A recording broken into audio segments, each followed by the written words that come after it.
everyone, my name is Loremine. I am a Genshin player and lore theorist. I usually make videos upon Genshin lore and theories based on my knowledge and opinion, and if you like such videos and find Genshin lore interesting, please go down there and click that subscribe button and like this video as we jump into our topic for today.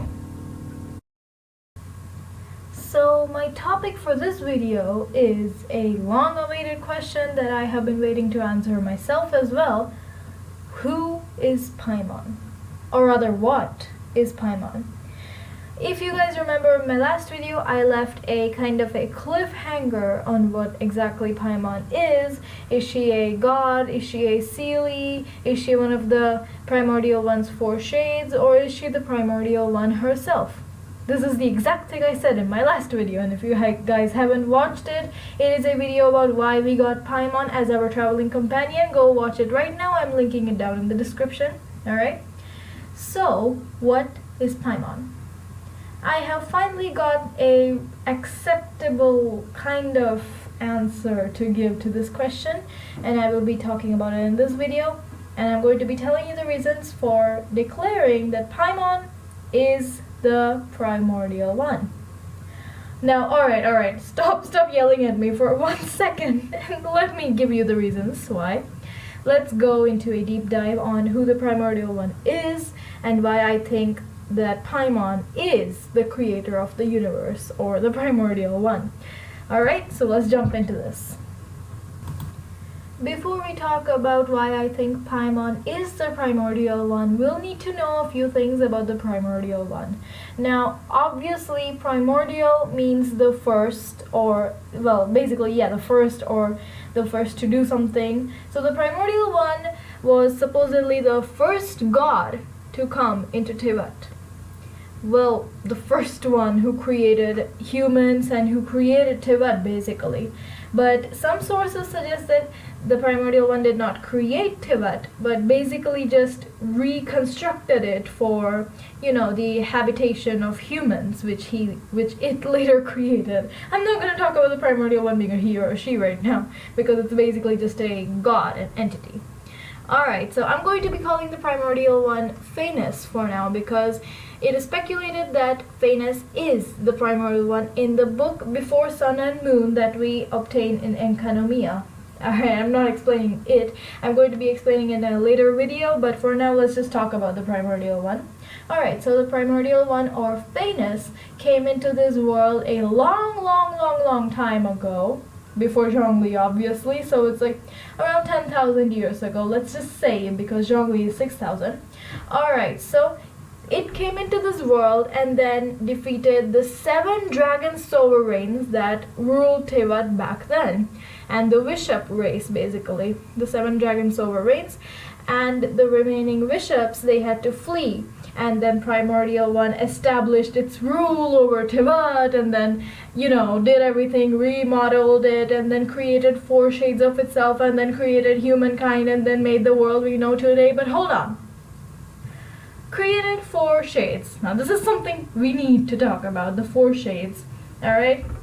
So basically the story goes after this that the Primordial One had to go to war with the second who came, or the second throne, the second who came into Tibet. Alright? So I'm going to be assuming for the sake of this video that the second who came is Celestia. Alright? So Celestia waged war against the Primordial One, and we do not know who won. It is not confirmed. But for now I'm going to be assuming that Celestia won and established its rule over Tibet, because otherwise how would Celestia be ruling over it right now? So Celestia won, and now this is where the theory part starts, alright? None of this is confirmed. Instead of killing the Primordial One, it imprisoned the Primordial One and, you know, took its powers, weakened it, basically. Imprisoned it for some time to aid Celestia in a disaster or something to establish its rule. And I feel like Celestia also wiped out the memories of the Primordial One because they barely won over it. Primordial One was quite powerful to be able to create humans and establish life in Tibet and everything. Alright, so basically that's what I'm going to be assuming right now. So let's stop at the point where the primordial one is imprisoned, weakened, and has its memory lost. And now let's talk about the second important thing, the four shades and their relation to Paimon and the primordial one. Alright, let's go. Now basically, after the primordial one established its rule on Tibet, it split itself into four shades, and we do not know who these four shades are, but we know one of them, which is the goddess of time, Ishtaroth. And I am going to be referencing to Island XD's theory on the four shades being the ones of life, death, time, and space. I'm going to be linking this video down in the description. It is also about Paimon, and I also feel like the four shades should be representing the artifacts, which are life, death, time, and space. Alright, so we know one of them, which is the goddess of time, Ishtaroth. The other three, life, death, and space. Now Paimon, aka supposedly the primordial one, should have all of these powers, since the primordial one itself split itself into four shades. It's basically like, well, I don't know, you could say something like genetics. If you have a child, then the child will share same features and characteristics to you, basically like genetics. So the primordial one, which actually split itself into four shades, the four shades have the power of the primordial one. That means the primordial one should have the power of all these four shades, aka time, space, life, and death. And Paimon does have all of these powers. Okay, wait, let me explain. I know it's obvious that Paimon has time and space. I'm going to be explaining it, but how life and death? Alright, so let's go into this explanation right now. Trust me, it's going to be, understandable after I finish explaining this. I had to think long and hard about how time and space was easy, but life and death, it was quite hard. Alright, so let's dive into this right now. Now let's start with time. We already know that Paimon has the ability to stop time when every single thing except for the wind, which is related to time, since we say time and wind together. So except for the wind, which blows the grass and everything, and Paimon herself, everything else freezes. Like the time is stopped. Even the traveler, even the character we are currently playing as freezes when we go into the Paimon menu. And Paimon can also speed up time, as we know from the clock feature, but she cannot rewind time because, well, it is impossible. You cannot go back in the past. Even the time goddess cannot do that. So time is checked off the list since Paimon can do all of this. Now space. You know how Paimon mysteriously disappears whenever you quit the Paimon menu, or when you go out of bounds and then come back, and at the end of a quest, Paimon just disappears. This is her own personal space. She disappears into space. Alright? That, I'm thinking it's a space power, because she can disappear randomly into space. And if you guys are also Honkai fans, I know most of you might not be Honkai fans, but if you are, then the Herrscher of the Void also means space, had the power to teleport things. Alright? So that can also be referenced. And also Paimon has stars on her cape. Stars, space. You see the reference there? So Paimon has the power of space checked out. Now, life and death. I'm going to say life and death are related to fate. And how am I saying this? You know the Greek fates, the three Greek fates. If you're not familiar with this, let me tell you a bit about them. Alright, so in ancient Greek mythology, there were three fates, or the Moirai, as they are, usually known, the Moirai.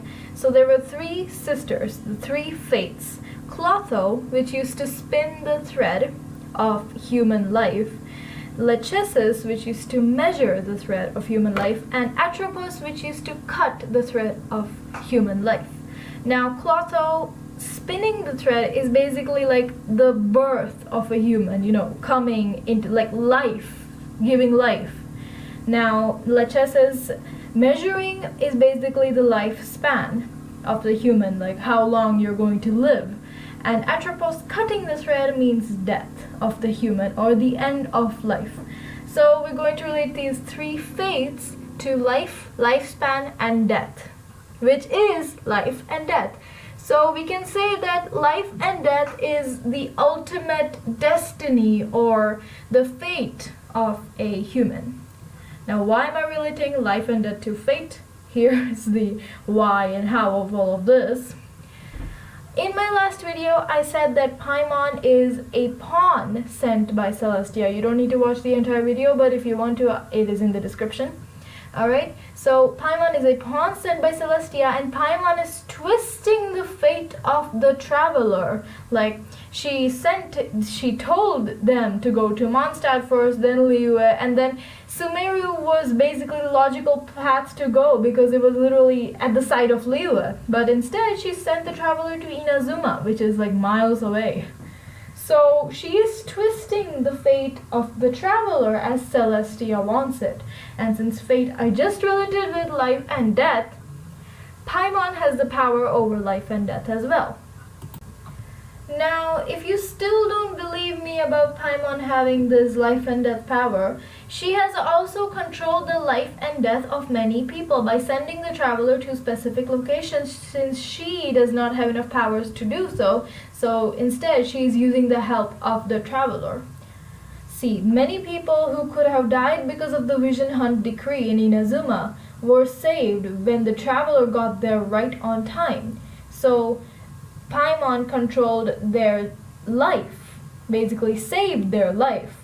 And many people who shouldn't have died, yeah, I'm not talking about the treasure hoarders of the Fatui, actually died. Like, let's say Signora. If the traveler hadn't been there, she could have lived. And yeah, we're not going to talk about the Teppe thing and everything, because even if the traveler had or hadn't been there, people would have died. But more people would have died with the use of delusions had not the traveler warned Goro and Kokomi about the delusions. And even in Mondstadt and Liyue, we see that many people could have died because of the calamities, like, you know who I'm talking about, Storm Terror and that Osail thingy, whatever you can call it, the big ocean lord. Many people could have died. Even in Sumeru, many people could have died, or many people shouldn't have died. But the traveler killed the people who weren't going to die because the traveler was there at that time. And the traveler saved many people who were fated to die. And who led the traveler to the locations? Paimon. Yeah, alright. Hope you believe me now. So now we have almost completely proved that Paimon has the powers over time, space, life, and death, which are the four shades, supposedly the four shades of the Primordial One. So she has the same powers as the four shades, aka supposedly the Primordial One. So she is the Primordial One. But why can't she control all of this at such a low extent? Like time, she can just freeze and fast forward time. She can't really control it, you know, like the control. And space, she can move objects, she just can disappear at her own will. She can't do anything else.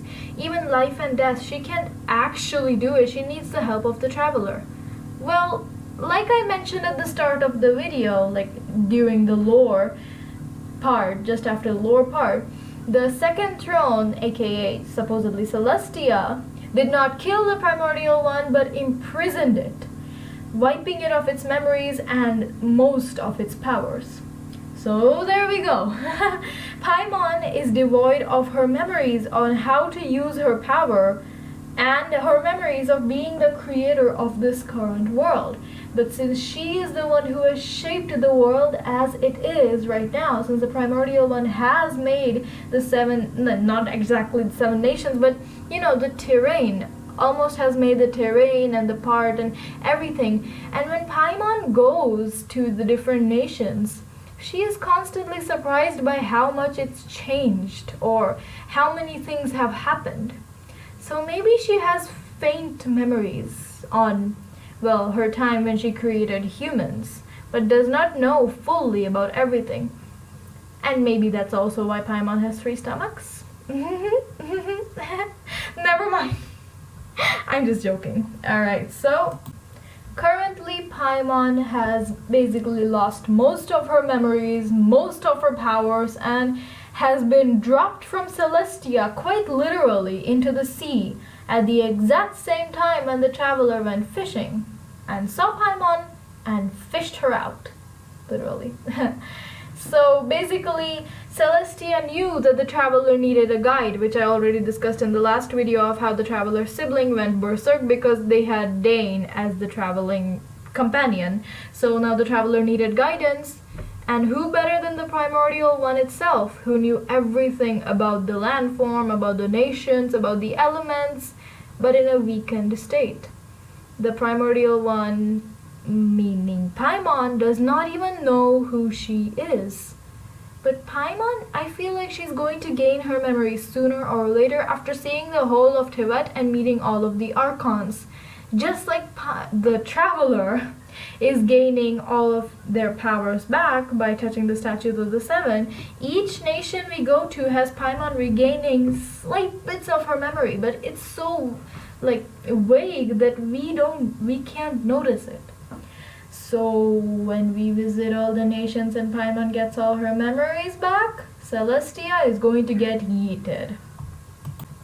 At least I feel like they should get yeeted after all of the things they did, hurling the celestial nails and separating the traveler siblings and this and that. I feel like they should get yeeted, and I support the traveler sibling, but that is a discussion for another day. Alright, so basically that was it for this lore video. It was pretty, based on my opinion and knowledge. If you have anything else to add, you can comment it down below.